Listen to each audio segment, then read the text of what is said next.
Assalamualaikum warahmatullahi wabarakatuh.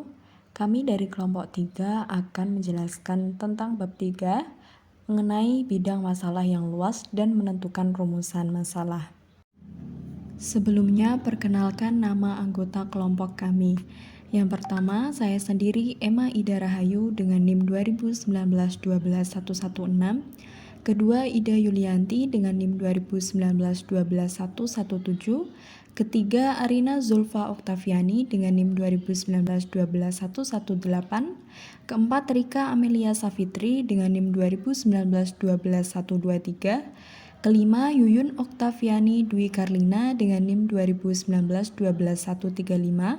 Keenam, Nanda Safria Maizaro dengan NIM 2019-12-136.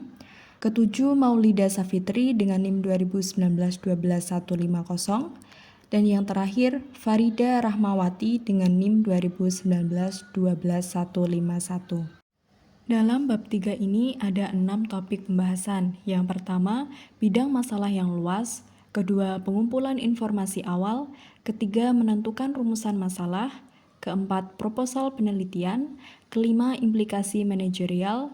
Dan yang keenam, masalah etika dalam tahap awal investigasi. Yang pertama, bidang masalah yang luas. Penelitian bisnis sebagai usaha yang sistematis dan terorganisasi untuk menginvestigasi masalah tertentu yang terjadi di lingkungan kerja. Manajer harus waspada dan responsif terhadap apa yang sedang terjadi, baik di dalam organisasi dan lingkungan mereka, untuk mengambil keputusan dan mengembangkan serangkaian tindakan yang efektif. Awal dari sebagian besar penelitian dimulai dari keinginan untuk menghadapi masalah, kekhawatiran, dan konflik di dalam perusahaan atau lingkungan. Dengan kata lain, penelitian berawal dari sebuah masalah. Sebuah masalah tidak harus berarti bahwa terdapat hal yang salah dengan situasi saat ini yang perlu segera diperbaiki.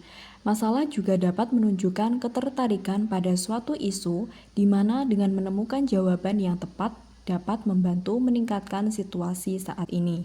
Sehingga sebaiknya masalah didefinisikan sebagai situasi di mana terdapat perbedaan antara keadaan aktual dan kemungkinan terbaik yang diinginkan. Contoh-contoh masalah. 1. Sering dan lamanya keterlambatan menyebabkan para penumpang maskapai penerbangan merasa sangat kecewa. Perasaan tersebut pada akhirnya dapat menyebabkan mereka beralih ke maskapai penerbangan lain atau switching behavior, memberikan informasi negatif dari mulut ke mulut dan keluhan pelanggan. 2. Perputaran karyawan lebih tinggi daripada yang diharapkan. 3. Instrumen penilaian karyawan potensial saat ini untuk posisi manajemen tidak sempurna. 4. Kelompok anggota minoritas dalam organisasi tidak mengalami peningkatan dalam karir mereka. 5. Pengenalan jam kerja yang fleksibel menyebabkan lebih banyak masalah dibandingkan masalah yang diselesaikan.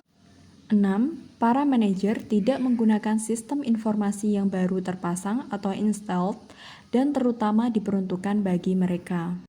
Ketika kita mengidentifikasi masalah manajemen, masalah tersebut perlu disederhanakan menjadi topik yang dapat diteliti dalam studi. Seringkali diperlukan banyak usaha untuk mengubah masalah yang luas menjadi topik penelitian yang dapat dilakukan. Topik penelitian yang dapat dilakukan bersifat spesifik dan fokus. Kita perlu mengubah masalah yang luas menjadi topik yang dapat diteliti dengan membuatnya lebih spesifik dan tepat, dengan memilih subjek yang dinyatakan lebih baik untuk studi, dan dengan membuat batasan yang jelas. Ketika kita sudah memilih fokus studi tertentu, kita perlu memilih perspektif di mana yang menginvestigasi subjek tersebut. Contohnya, bagaimana pemilihan perspektif akademik akan membantu kita mempersempit penelitian kita. Memilih opini tertentu akan membantu kita dalam membentuk cara berpikir pada suatu masalah dan mempersempit masalah menjadi topik yang dapat dilakukan untuk penelitian. Sebagai contoh, literatur pemasaran pada persepsi pelanggan terhadap layanan dapat membantu kita mencari informasi lebih mendalam terkait masalah, lama dan seringnya keterlambatan yang dialami oleh penumpang maskapai penerbangan dan perasaan yang menyebabkan kecewaan. Dengan memberikan kita di antaranya Yang pertama, definisi yang sesuai untuk kepuasan pelanggan dan kualitas pelayanan serta pemahaman bagaimana kedua jenis persepsi pelanggan tersebut terkait. Yang kedua, ulasan pengaruh kualitas pelayanan dan kepuasan pelanggan pada perilaku respon pelanggan. Dan yang ketiga adalah ulasan strategis untuk mengatur persepsi pelayanan. Hal tersebut akan membantu kita dalam mengatur cara berpikir terkait masalah dan mempersempit masalah menjadi subjek yang dinyatakan dengan jelas. Sifat informasi yang dikumpulkan. Data primer. Data primer merupakan jenis informasi tertentu lainnya, paling baik diperoleh dengan mengamati peristiwa, orang, dan objek, atau dengan menyebarkan kuesioner kepada orang-orang. Data primer merujuk pada informasi yang dikumpulkan oleh peneliti sendiri melalui instrumen seperti survei, wawancara, kelompok fokus, atau observasi. Data sekunder. Data sekunder merupakan data yang diperoleh dari catatan yang dipublikasikan, situs web perusahaan, arsip perusahaan, dan sumber lain. Data sekunder yaitu data yang telah ada dan tidak perlu dikumpulkan oleh peneliti. Beberapa sumber data sekunder antara lain buletin statistik, publikasi pemerintah, informasi yang dipublikasikan atau tidak dipublikasikan. Informasi latar belakang dalam organisasi. Penting bagi peneliti atau tim penelitian, khususnya jika yang melakukan penelitian adalah agensi dari luar, untuk mengetahui dengan baik latar belakang perusahaan atau organisasi yang dipelajari. Informasi latar belakang seperti itu mungkin meliputi diantaranya faktor kontekstual di bawah ini yang dapat diperoleh dari berbagai sumber yang dipublikasikan. Yang pertama, asal-usul dan sejarah perusahaan. 2. Ukuran dalam hal karyawan, aset, atau keduanya. 3. Piagam. 4. Lokasi. 5. Sumber daya manusia. 6. Hubungan saling ketergantungan dengan institusi lain dan lingkungan eksternal. 7. Posisi keuangan selama 5 hingga 10 tahun terakhir dan data keuangan yang relevan. 8. Informasi pada faktor struktural dan filosofi manajemen. Literatur jumlah informasi yang tersedia. Literatur jumlah informasi yang tersedia bagi Anda sebagai seorang peneliti dapat membantu Anda dalam memikirkan atau memahami masalah dengan lebih baik. Tinjauan pada buku teks, jurnal, penyelenggaraan konferensi, dan materi lain yang dipublikasikan atau tidak dipublikasikan, atau lihat bab 4 untuk pembahasan lebih terperinci terkait bagaimana meninjau literatur. Memastikan bahwa Anda memiliki kesadaran dan pemahaman menyeluruh pada penelitian terkini dan pendapat pada area subjek tersebut. Hal ini membantu Anda untuk, yang pertama, menyusun penelitian Anda pada penelitian yang sudah dilakukan, atau dengan kata lain untuk melakukannya pada dasar informasi yang sudah ada. Yang kedua, membuat rumusan masalah dengan tepat dan jelas. Selanjutnya, menentukan rumusan masalah. Setelah mengumpulkan informasi awal, peneliti berada pada tahap mempersempit masalah dari dasar awal yang luas dan menentukan fokus masalah dengan lebih jelas. Seperti yang sudah kita jelaskan sebelumnya, menjadi hal penting bahwa rumusan masalah bersifat tidak ambigu, spesifik, dan fokus, dan bahwa masalah tersebut dibahas dalam perspektif akademik tertentu. Tidak banyak penelitian yang baik dapat menemukan solusi untuk kondisi tersebut jika isu penting atau masalah yang diteliti tidak diidentifikasi dengan jelas. Membuat rumusan masalah yang baik. Rumusan masalah yang baik melibatkan rumusan tujuan penelitian dan pertanyaan penelitian. Penelitian yang baik memiliki fokus dengan tujuan, di mana tujuan penelitian dasar dalam bisnis berkaitan dengan pengembangan informasi dari proses bisnis dan manajemen secara umum. Ketika tujuan studi telah teridentifikasi, maka dapat merumuskan pertanyaan penelitian dari studi kasus. Pertanyaan penelitian adalah terjemahan dari masalah organisasi menjadi kebutuhan informasi tertentu. Tujuan penelitian dan pertanyaan penelitian sangat berkaitan. Kita tidak mungkin dapat memberikan rincian pertanyaan penelitian yang sesuai jika tujuan penelitian tidak jelas, tidak spesifik, atau ambigu. Selanjutnya, contoh tujuan penelitian. Yang pertama, untuk menemukan apa motivasi pelanggan dalam memberi produk online. Kedua, untuk meneliti pengaruh gaya kepemimpinan terhadap kepuasan kerja karyawan. Ketiga, menyelidiki hubungan antara struktur modal dan profitabilitas perusahaan. Keempat, untuk menemukan fakta keberhasilan yang terkait dengan adopsi dan penggunaan sistem informasi. Kelima, untuk menentukan harga optimal produk. Keenam, untuk meneliti pengaruh lingkungan berbelanja dalam toko terhadap alasan pembelian. Ketujuh, untuk menemukan determinan keterlibatan karyawan. Dan yang terakhir, untuk memahami penyebab absen karyawan. Masalah bisnis diubah menjadi rumusan masalah, dibedakan menjadi masalah, yaitu sering dan lamanya keterlambatan dapat diterjemahkan menjadi banyaknya kekecewaan di antara para penumpang maskapai penerbangan, sehingga beralihnya pelanggan ke maskapai penerbangan lain. Tujuan penelitian diantaranya 1. Mengidentifikasi faktor-faktor yang mempengaruhi pengalaman penumpang. 2. Untuk menyelidiki kemungkinan pengaruh keterlambatan terhadap kepuasan pelanggan dan evaluasi pelayanan. Pertanyaan penelitian diantaranya 1. Apakah faktor yang mempengaruhi pengalaman menunggu dari penumpang maskapai penerbangan? 2. Apakah konsekuensi efektif dari menunggu dan bagaimana hal tersebut mempengaruhi hubungan antara menunggu dan evaluasi pelayanan? 3. Bagaimana variabel situasional atau seperti mengisi waktu luang.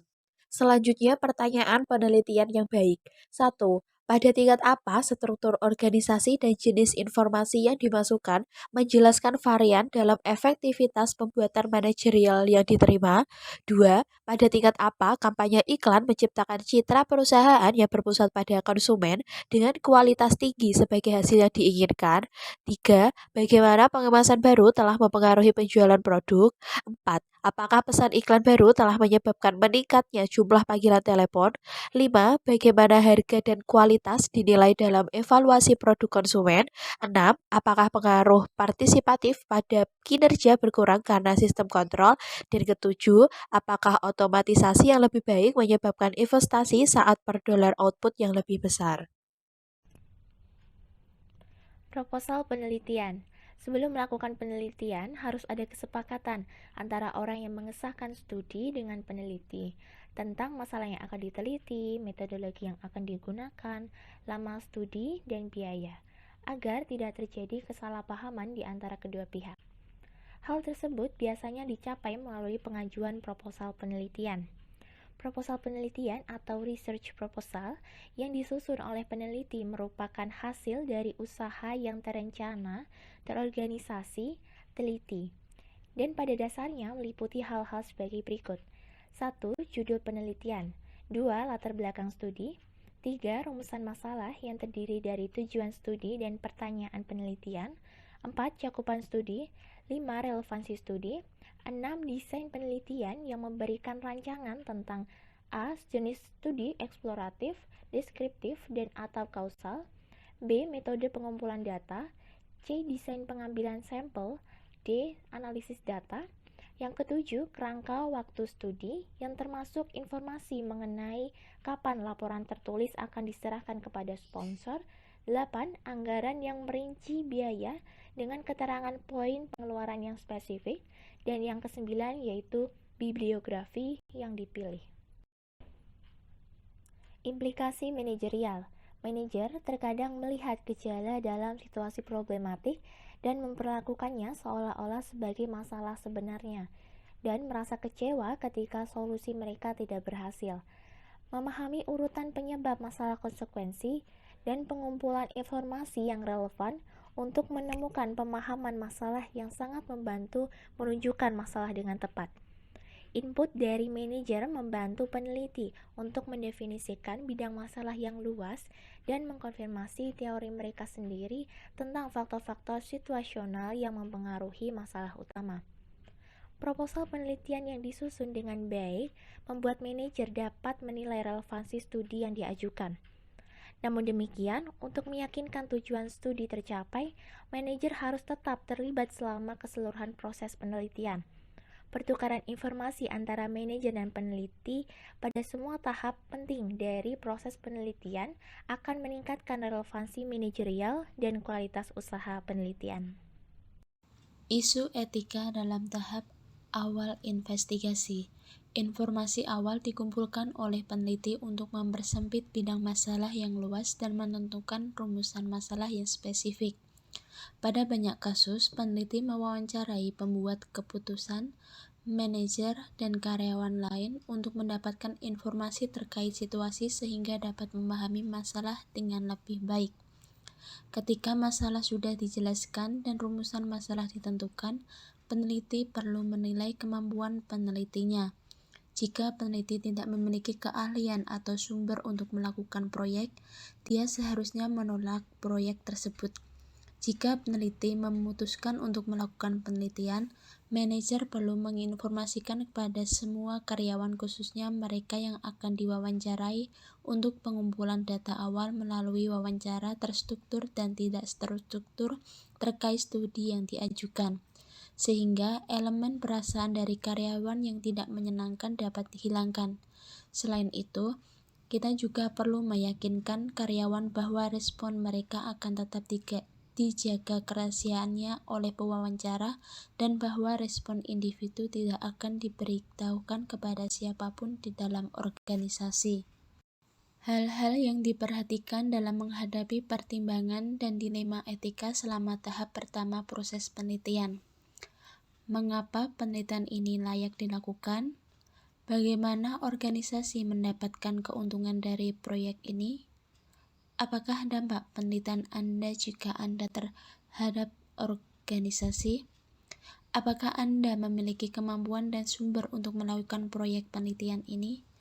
Apakah Anda sudah menginformasikan proyek penelitian kepada semua karyawan?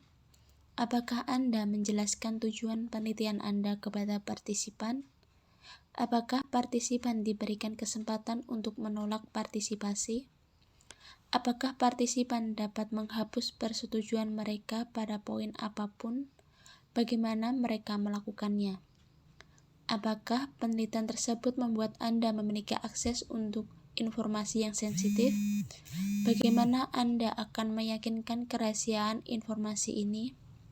Bagaimana Anda akan memastikan bahwa responden individu tidak dapat teridentifikasi dari laporan penelitian apapun atau dokumentasi yang dihasilkan? Apakah terdapat kemungkinan pengaruh negatif atau jangka pendek atau jangka panjang terhadap partisipan, termasuk ancaman fisik dan psikologis? Apakah Anda akan melaporkan kembali penelitian tersebut kepada partisipan? Di mana dilema muncul, etika muncul, langkah apakah yang sudah Anda ambil untuk menyelesaikannya? Sekian presentasi dari kelompok 3. Semoga bermanfaat. Wassalamualaikum warahmatullahi wabarakatuh.